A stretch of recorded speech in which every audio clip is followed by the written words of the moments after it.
Checking में आप मिले तो हमने जब बैच देखे आईपीएस तो हमको लगा कि अगर हमारे सर्किल में, हमारे थाना क्षेत्र में अगर कोई आईपीएस अधिकारी आए हुए हैं तो हमारी नैतिक जिम्मेदारी बनती है कि हम उनका सम्मान करें, उनसे जाके मिलें। फर्जी कप्तान साहब अपनी असली बीवी के कहने पर उसके महिला मित्र के पति को धमकाने और जेल भेजने के लिए पुलिस की वर्दी धारण कर आईपीएस अधिकारी बन गए थे। कई आईपीएस अधिकारी ऐसे आए जो फर्जी मिले, तो यानी कि कप्तान साहब भी फर्जी निकल गए। एटा की ऐसी घटना जिसने पूरे देश को चौंका दिया कि अब कप्तान भी फर्जी निकलने लगे हैं, तो आखिर किस पर विश्वास किया जाए। और जब यह बात योगी की पुलिस को पता चली तो आप तो जानते हैं कि योगी की पुलिस सूंघ कर बता देती है कि आखिर यह व्यक्ति कौन है, यह व्यक्ति की पहचान क्या है। ऐसा ही मामला एक सामने आया है। आइए आपको पूरी घटना इस वीडियो में आपको बताते हैं। जी हाँ, पूरा मामला है थाना जलेसर का, जो कि एटा में पड़ता है। और वहाँ एक व्यक्ति आईपीएस अधिकारी बन गया।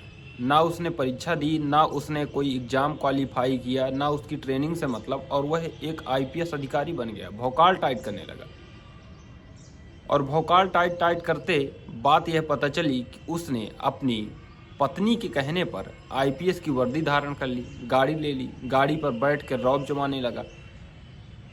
और यह इसलिए किया कि उसकी पत्नी ने यह कहा कि उसकी सहेली उसको ऐसा कुछ कह रही है, फिर परेशान कर रही है, तो उसके पति को जाकर के धमकाना है और उसको जेल भेजने की धमकी देना है। और यह बात जब योगी की पुलिस को पता चली तो आपको पता है कि योगी की पुलिस ने कहा कि बाबू ऐसा ना हो पाएगा, आप भले हो ओरिजिनल हो लेकिन आपको प्रूव करना पड़ेगा, क्योंकि यह मामला हमको संदिग्ध लगता है। तो ठीक है भैया, आप आईपीएस अधिकारी हो लेकिन आपको 2 मिनट में प्रूव करना पड़ेगा। एक वीडियो सामने आया है जो कि काफ़ी इस समय चर्चा में ट्रेंडिंग का विषय बना हुआ है। तो उसमें जो ओरिजिनल के आईपीएस अधिकारी रहते हैं, जो ओरिजिनल के एसएचओ रहते हैं, सुधीर कुमार सिंह, वह ये कहते हैं कि आप हमको चेकिंग में मिले हैं।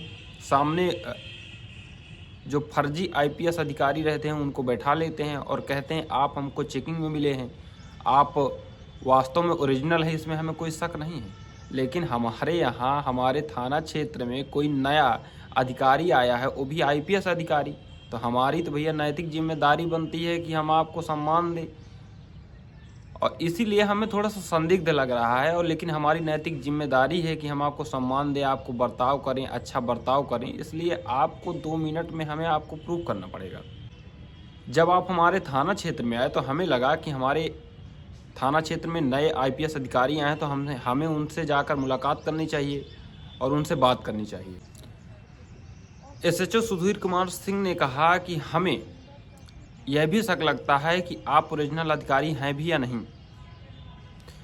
क्योंकि आपकी जो गाड़ी है वो सब इंस्पेक्टर वाली है। भाई साहब, गाड़ी से पहचान लिए है योगी की पुलिस ने कि आपकी जो गाड़ी है वो सब इंस्पेक्टर वाली है, आप हैं एक आईपीएस अधिकारी। तो यहाँ से पहली बात संदिग्ध लगते हैं।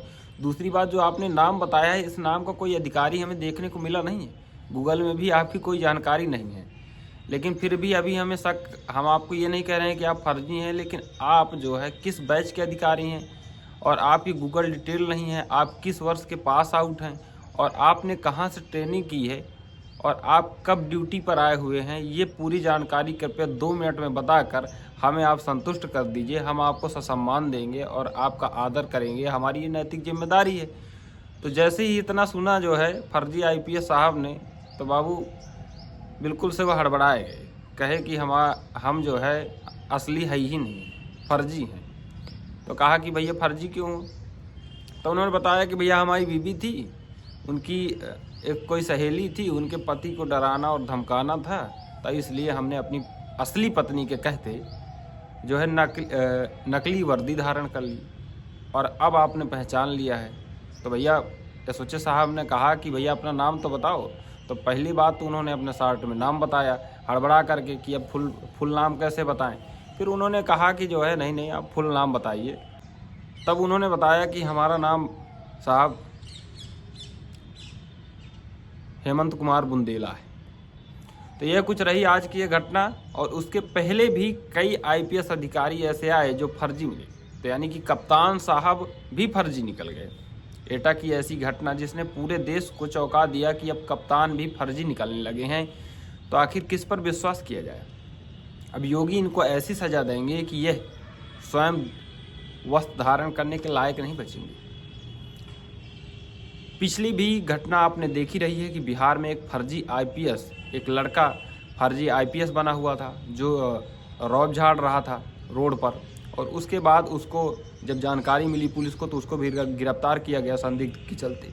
और इस समय वह सोशल मीडिया पर काफ़ी छाया रहता है और सोशल मीडिया इन्फ्लुएंसर भी बन गया है। काफ़ी उसके गाने भी आपको देखने को मिलने लगे हैं। तो कुछ लोग जो है इसलिए भी वर्दी को धारण कर लेते हैं, लेकिन वर्दी एक सम्मान है। वर्दी सबको नहीं धारण करनी चाहिए, क्योंकि इस पर भी आपके ऊपर कार्रवाई हो सकती है। यदि आप आईपीएस अधिकारी नहीं हैं, आप एसआई नहीं हैं और आप वर्दी को धारण करते हैं तो आपके ऊपर भी कार्रवाई देखने को मिल सकती है। तो ऐसा बिल्कुल ना करें। और आपका ये फर्जी कप्तान साहब के बारे में क्या कहना है, कमेंट बॉक्स में ज़रूर लिखिएगा। मिलते हैं फिर से किसी नए वीडियो के साथ। हमारा नाम है आलोक और आप देख रहे थे दैनिक वार्ता।